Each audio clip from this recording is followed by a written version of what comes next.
नमस्कार, आप देख रहे हैं आज तक। मैं हूं गौरव सावंत। 4 बजे की इस बुलेटिन की शुरुआत दो बड़ी खबरों से करेंगे। पहला, हम आपको लिए चलेंगे गुजरात। बीजेपी ने 160 उम्मीदवारों की लिस्ट आज जारी कर दी। दूसरी तस्वीर जो आप देख रहे हैं वो हिमाचल प्रदेश की है। चुनाव प्रचार का आखिरी घंटा अब शुरू हो गया है, यानी शाम 5 बजे चुनाव प्रचार का शोर थम जाएगा। लेकिन उससे पहले जहां बीजेपी की तरफ से पार्टी अध्यक्ष जेपी नड्डा और गृह मंत्री अमित शाह समेत उत्तर प्रदेश के मुख्यमंत्री योगी आदित्यनाथ ने अपनी पूरी ताकत झोंकी, तो वहीं कांग्रेस की तरफ से प्रियंका गांधी वाड्रा ने जमकर प्रचार किया।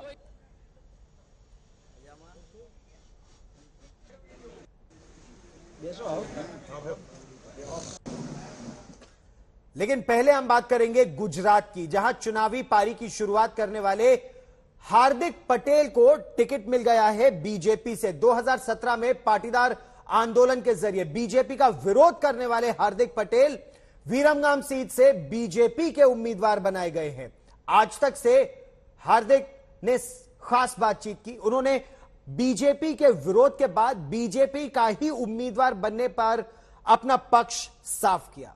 उनसे खास बात की मेरी सहयोगी गोपी घांगर ने।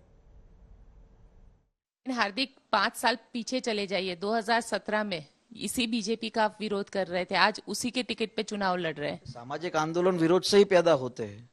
सामाजिक आंदोलन पूर्ण हो जाते हैं तो जन्म से किसी के विरोधी नहीं है। अगर विरमगाम असेंबली में आप लोगों से पूछेंगे तो यहाँ को भारतीय जनता पार्टी को मजबूत करने में हमारे पिता की भी बहुत महत्वपूर्ण भूमिका रही है। तो सामाजिक आंदोलन अलग चीज होती है।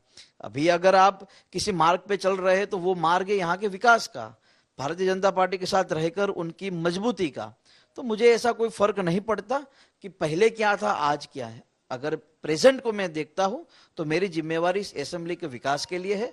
नरेंद्र भाई मोदी और अमित भाई का जो विकास मॉडल है उस मॉडल को और मजबूत बनाने का है, और विरमगाम का जो तहसील है उस तहसील को अन्य तहसीलों के माफक और विकास के पथ पे आगे ले जाने के लिए जो काम करना है उस जिम्मेवारी पे मैं आगे बढ़ रहा हूँ। लेकिन हार्दिक, एक सवाल ये भी खड़ा होता है, कल जिस तरीके से विजय रूपानी से लेके उनके जो पूरा कैबिनेट था सबने मना कर दिया कि हमें चुनाव नहीं लड़ना है। क्या आप क्या कहेंगे कि अगर पार्टी कहती है तो आप भी इस तरीके से मना कर सकते हैं? मैंने पहले भी कह दिया था कि पार्टी जो मुझे जिम्मेवारी देगी उस जिम्मेदारी के तहत मैं चलूंगा। 4 महीने से मैंने पार्टी ज्वाइन की है तो मैं किसी पद पे नहीं हूँ, मैं कार्यकर्ता की भूमिका में काम कर रहा था। आज भी अगर मुझे उम्मीदवार बनाया है तो मेरी जिम्मेवारी कार्यकर्ता की भूमिका में ही है।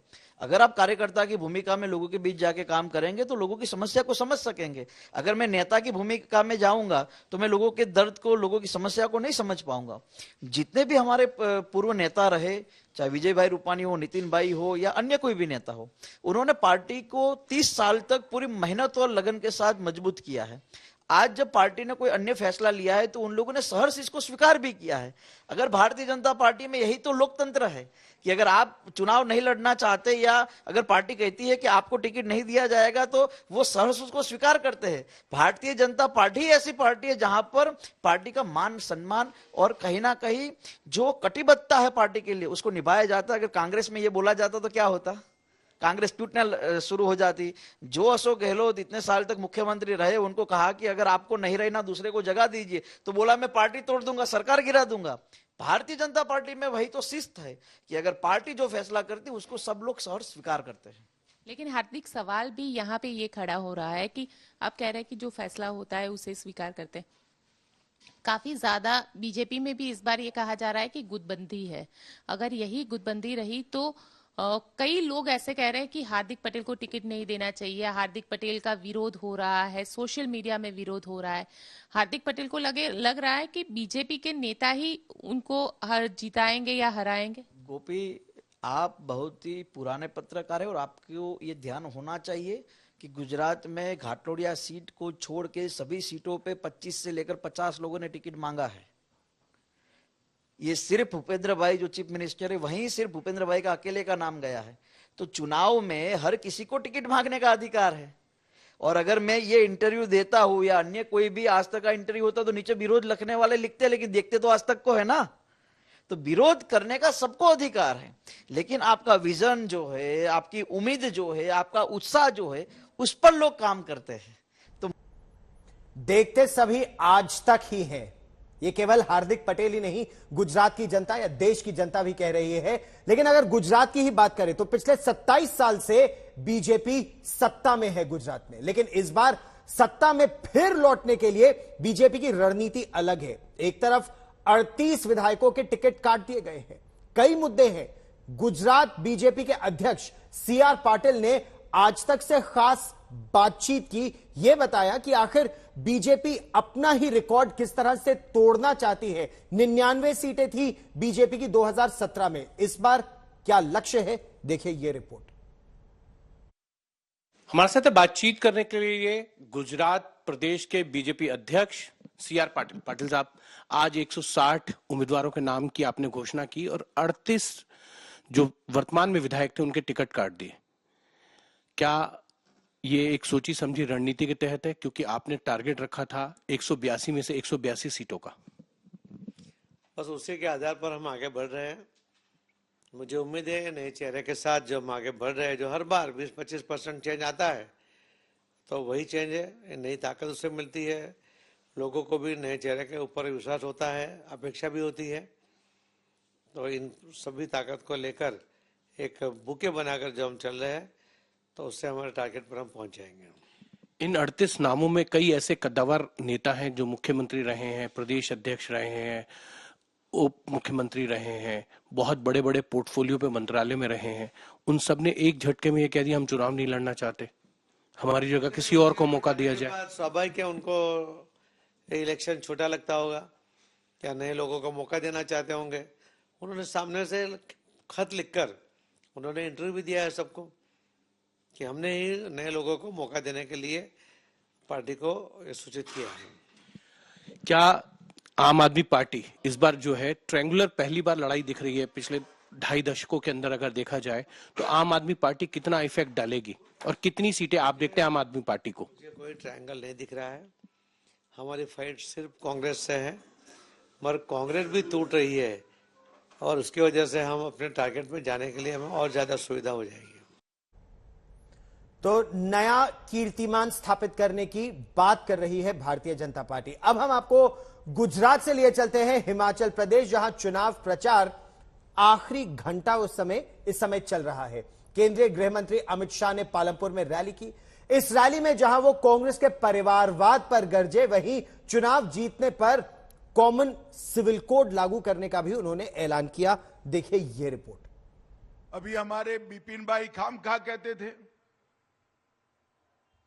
कि पीएम नरेंद्र भाई है, नड्डा जी हमारे राष्ट्रीय अध्यक्ष है, अनुराग भाई सूचना प्रसारण मंत्री है, कांग्रेस के पास कौन है?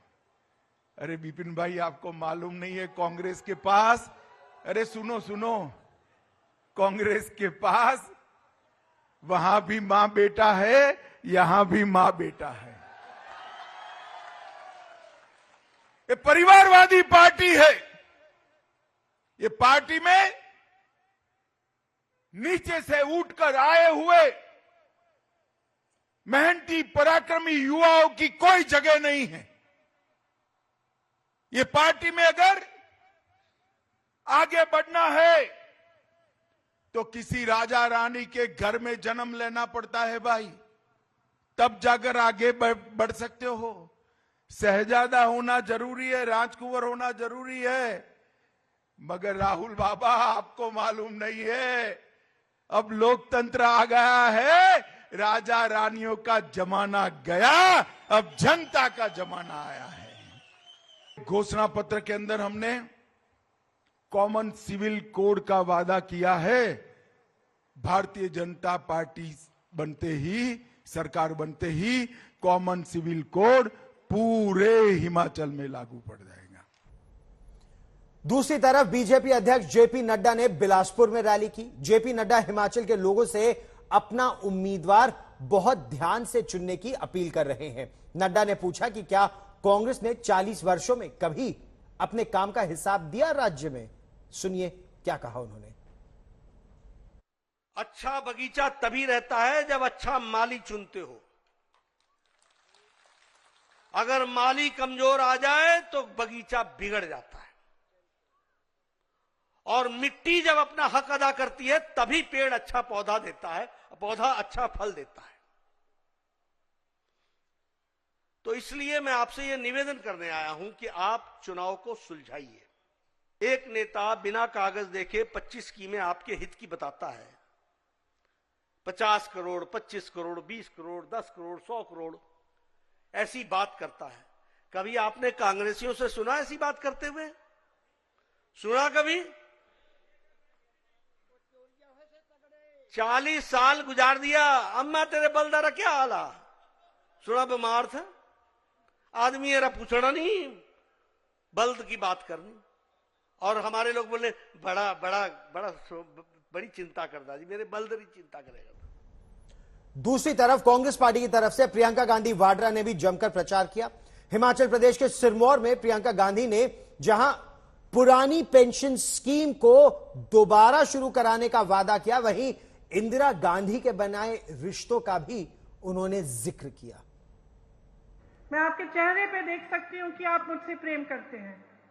क्यों करते हैं? मुझसे मिले तो नहीं है, पहली बार देख रहे हैं। क्यों करते हैं? क्योंकि मेरी दादी जी ने आपके साथ एक रिश्ता जोड़ा। उस रिश्ते को आज मैं निभा रही हूं। क्या रिश्ता था? प्रेम का रिश्ता था, सेवा समर्पण का रिश्ता था। आपका इतना सुंदर प्रदेश है, मैं भी एक तरह से यहीं की निवासी हूं, और पेंशन मिले ना मिले रिटायर तो मैं यहीं होंगी। इस सरकार ने आपकी नौकरियां छीनी है, आपका रोजगार छीना है, आपका पेंशन छीना है, महंगाई बढ़ाई है। महंगाई को घटाते थे, जब ये आए थे 5 साल पहले कहा था महंगाई घटाएंगे। आज सेब की पैकेजिंग के गत्तों पर भी जीएसटी लगा रखी है। आज आप गैस के सिलेंडर को खरीदने जाती हैं तो क्या करती हैं आप? कितना दे रही हैं आप गैस के सिलेंडर के लिए, बताइए? पहले कितना होता था 5 साल पहले? तो आपकी मदद क्यों नहीं हो रही है? क्योंकि इनकी नीयत ठीक नहीं है। तो अपनी दादी के समय बने रिश्ते का जिक्र किया प्रियंका गांधी वाड्रा ने हिमाचल प्रदेश में। हम आपको लिए चलते हैं अब उत्तर प्रदेश के मैनपुरी। उत्तर प्रदेश के मैनपुरी में लोकसभा का उपचुनाव होना है और डिंपल यादव चुनाव के मैदान में एक बार फिर उतर रही हैं। वो मैनपुरी से लोकसभा का उपचुनाव लड़ेंगी। मुलायम सिंह यादव के निधन से यह सीट खाली हो गई थी। यहां 5 दिसंबर को चुनाव होना है। डिंपल यादव 3 साल बाद सियासी दंगल में अपनी वापसी कर रही हैं। 2019 में उन्होंने कन्नौज से लोकसभा का चुनाव लड़ा था, लेकिन बीजेपी के सुब्रत पाठक से वो हार गई थी। 44 वर्ष उनकी आयु है। 5वीं बार चुनाव के मैदान में डिंपल यादव इस बार उतर रही हैं। समाजवादी पार्टी ने जो फैसला किया है, ये फैसला पहले से ही अपेक्षित था। समाजवादी पार्टी में कार्यकर्ता तो केवल जिंदाबाद मुर्दाबाद। जहां एक सनसनीखेज मर्डर की बात करेंगे, जिस शख्स का कत्ल हुआ और जिस तरह से कत्ल हुआ उसने पंजाब पुलिस को ही सवालों के घेरे में लाकर खड़ा कर दिया है। कत्ल की तस्वीरें सीसीटीवी कैमरों में कैद हुई। जब वो सामने आई तो ऐसा दावा किया जा रहा है कि इस मर्डर से उठने वाले सवालों में पुलिस के रुतबे की असली तस्वीर सही मायने में छिपी है। देखिए ये रिपोर्ट।